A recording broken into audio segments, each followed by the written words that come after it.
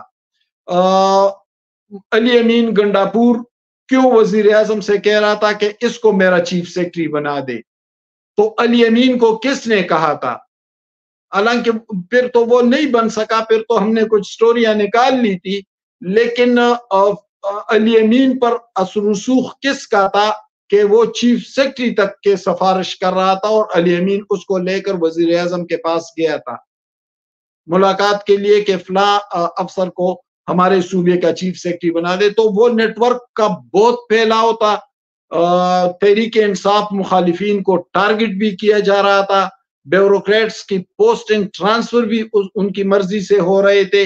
تو اب ہم یہ تو نہیں کہہ سکتے کہ فیض حمید کے ہاتھ میں بندوق تھی یا بم تھا، لیکن جو معروضی حقائق ہیں، جو سرکمسٹانشل ایویڈنسز ہے، اس کی بنیاد پر تو بات واضح ہے کہ فیض حمید ہی اس 9 مئی کے آرکیٹیکٹ تھے۔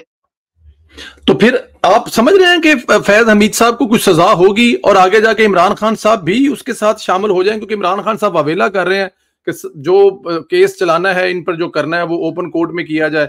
آگے جا کے ہونے کیا والا ہے؟ کٹھا چلے گا کیس خان صاحب اور جنرل فیض حمید صاحب کا؟ دیکھیں، عمران خان کی جو سراسیمگی ہے، جو پریشانی ہے فیض حمید کی گرفتاری کے بعد، تو وہ تو اس سے واضح ہے کہ ایک دن وہ کہتے ہیں کہ فیض حمید کا ہم سے کیا تعلق، پھر کہتے ہیں کہ فیض حمید ہمارا اثاثہ تھا، پھر کہتے ہیں کہ یہ فوج کا اندرونی معاملہ ہے، پھر کہتے ہیں کہ فیض حمید کو مجھے پھنسانے کے لیے پکڑا ہے۔ تو اس سے ان کی ذہنی سراسیمگی جو ہے وہ تو اس سے واضح ہے عمران خان کی۔ لیکن چونکہ فیض حمید کے بارے میں نے معلومات لینے کی کوشش کی کہ وہ کہاں پر ہے، کیا باتیں ہوئی، تو اگر کوئی یہ اس کے بارے میں خبر دے رہا ہے تو جھوٹ بول رہا ہے۔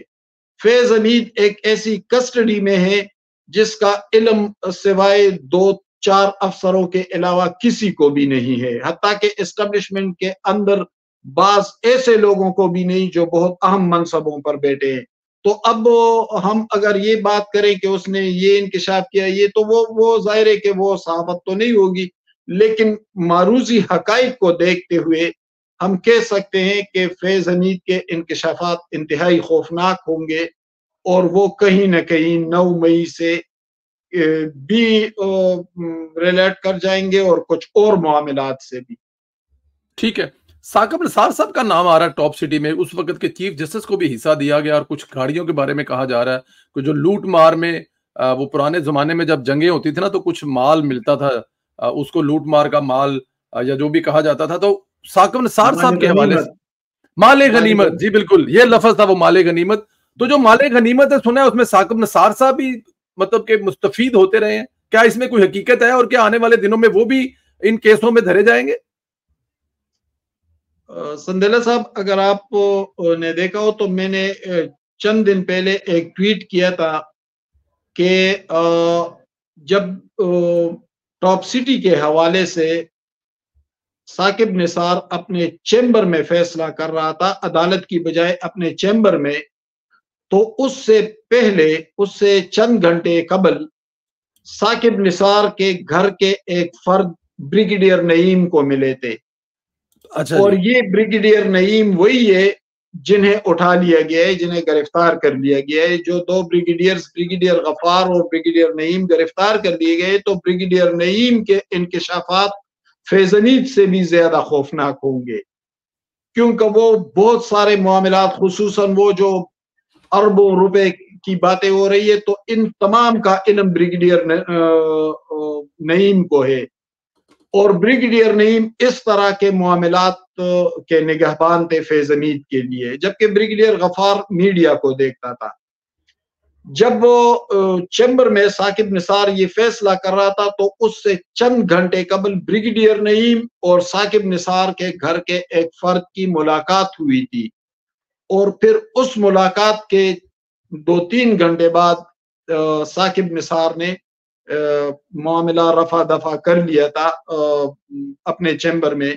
تو ظاہر ہے کہ ثاقب نثار کا نام تو آئے گا، اور شاید بریگیڈیئر نعیم نے اس کے بارے میں کچھ بتایا بھی ہو۔ تو کیا کیا وہ کرتے رہے ہیں، کس طرح کرتے رہے ہیں؟ سر آخر میں یہ بھی بتا دیں کہ پارلیمنٹ جو نور عالم خان آئینی پیکج کا ایجنڈا لے کر آ رہے ہیں، اس کی کیا حقیقت ہے؟ کیا آئینی پیکج منظور ہو جائے گا؟ خد و حال کیا ہے؟ کیا کیا اس میں ہونے والا ہے سر؟ میں دراصل ٹریول میں تھا ابھی 1-2 گھنٹے، تو میں اپڈیٹ نہیں ہوں، لیکن ایسا لگ رہا ہے اب آئینی پیکج اور بل کے حوالے سے تو، لیکن اس سے بھی ذرا آگے بات کرتے ہیں۔ پلیز۔ ایسے محسوس ہو رہا ہے کہ ایک گرینڈ الائنس بنتا جا رہا ہے، اور وہ الائنس نہیں ہے، ضروری نہیں ہے کہ الائنس اپوزیشن سطح پر ہو، بلکہ جو صورتحال بن رہی ہے تو اس سے ایسے محسوس ہو رہا ہے کہ کچھ معاملات طے پائے جا رہے ہیں اور صورتحال انتہائی بہتری کی جانب گامزن ہونے والی ہے۔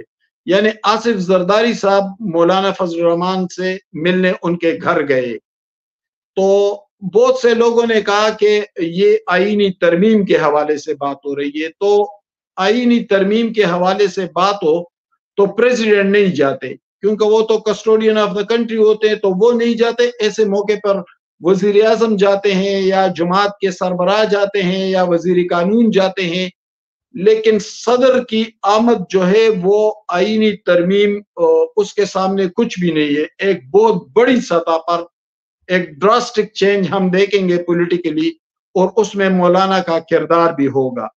میرے پاس خبر یہ ہے کہ شاید خیبر پختونخوا میں گورنرشپ بھی مولانا کو تحفے کے طور پر دی جائے، لیکن ظاہر ہے کہ یہ آئینی ترمیم بھی اس کا حصہ ہے، لیکن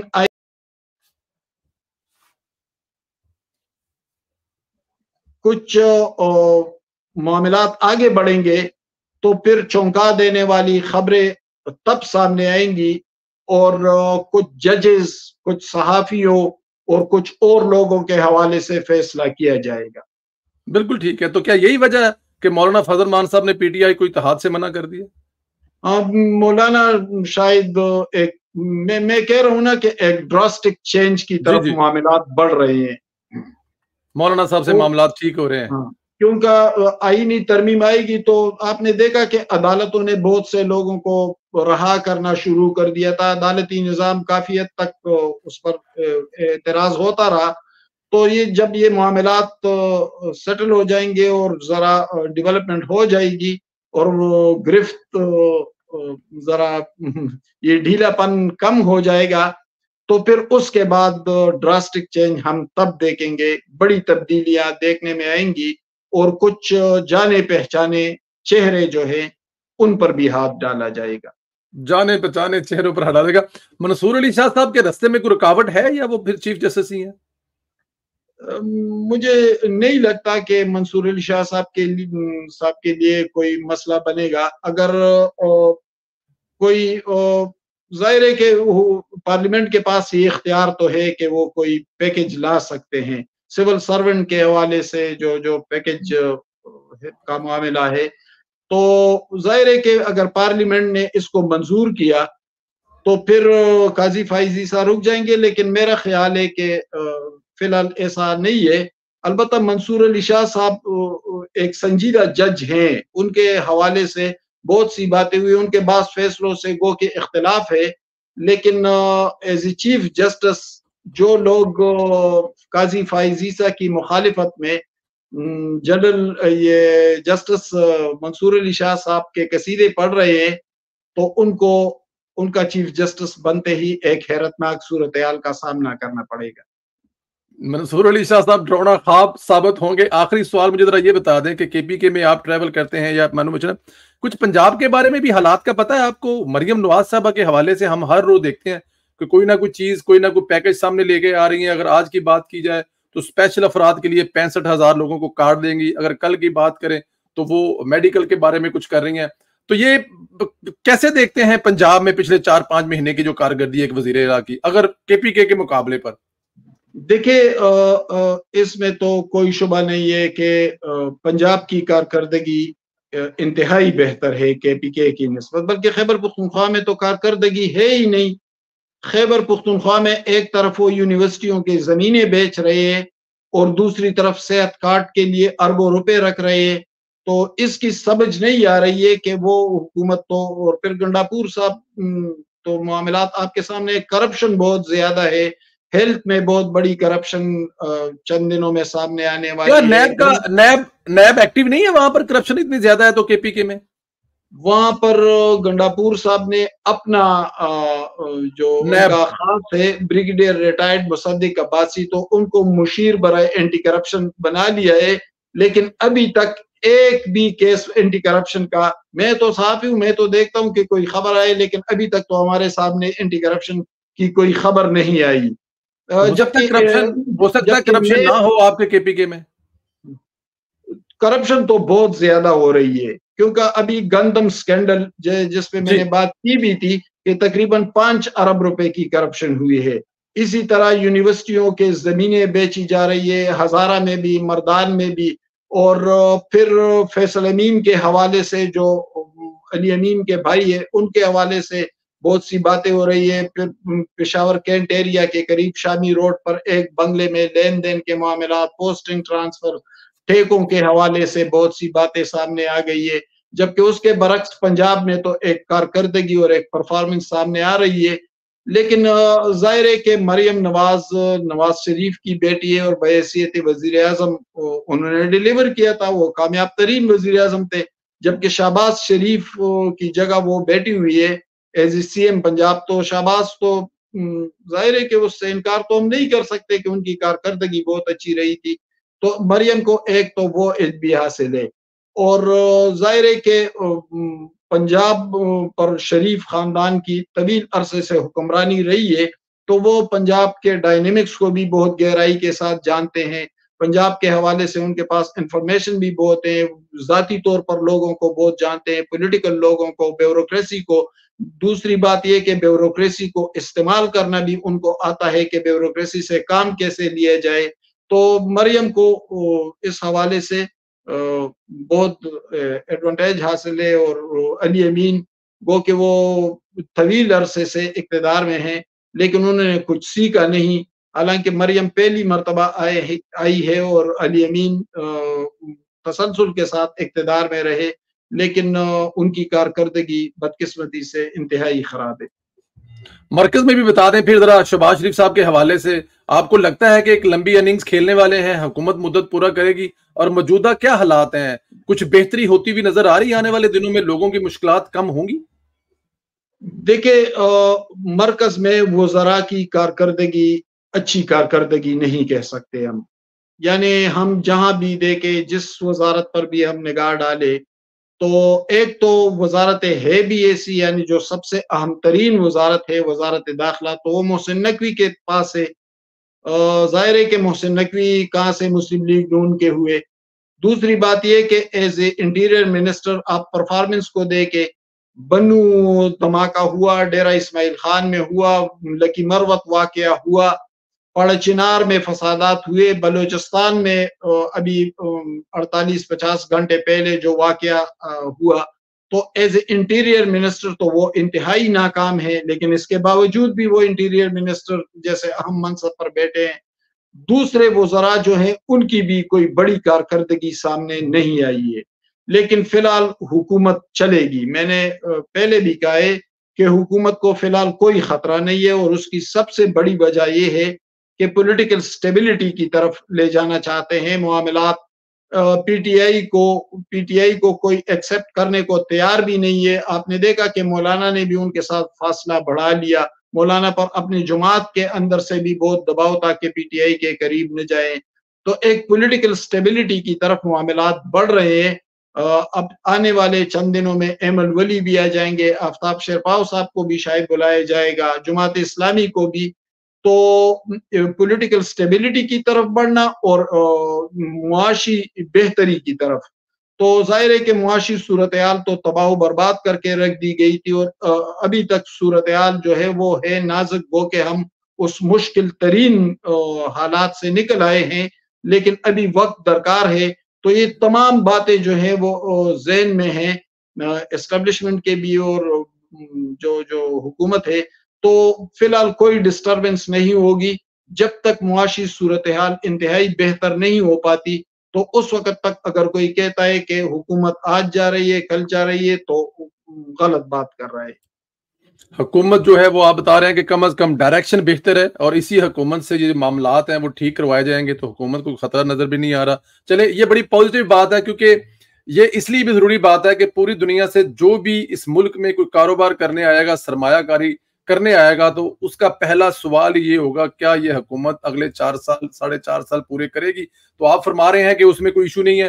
بہت شکریہ حماد بھائی، آپ کا ایک لمبا ٹائم لیا، ہمیشہ کی طرح لو یو، سلامت رہیں، خوش رہیں، انشاءاللہ تعالیٰ پھر کسی وقت آپ کو تکلیف دیں گے۔ بہت شکریہ۔ Thank you very much.